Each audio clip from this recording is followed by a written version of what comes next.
बेनीपट्टी अनुमंडल कार्यालय के एसडीएम कार्यालय प्रकोष्ठ में एसडीएम सारंगपानी पांडे की अध्यक्षता में अनुमंडल स्तरीय निगरानी सह अनुश्रवण समिति की बैठक हुई।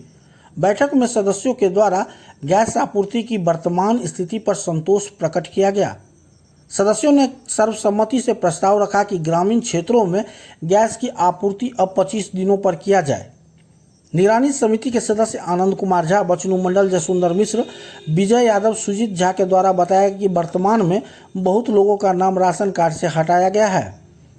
एसडीओ द्वारा बताया कि अभी तक अपात्र लाभुकों का ही नाम राशन कार्ड से हटा है।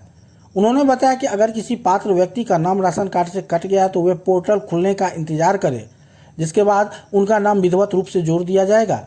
सहायक जिला आपूर्ति पदाधिकारी राजकुमार झा द्वारा पात्र और अपात्र के मानक के संबंध में विस्तार से जानकारी दी गई।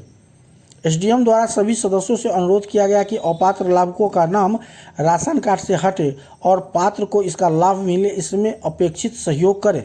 सभी सदस्यों के द्वारा सर्वसम्मति से सहायक जिला आपूर्ति पदाधिकारी राजकुमार झा को कार्यपालक दंडाधिकारी की शक्ति प्रदान करने हेतु धन्यवाद दिया। बैठक में एडीएसओ राजकुमार झा, बचनू मंडल, जसुंदर मिश्र, आनंद कुमार झा, सुजीत झा, प्रदीप झा, चंचल कुमार सहित सभी एमओ उपस्थित रहे।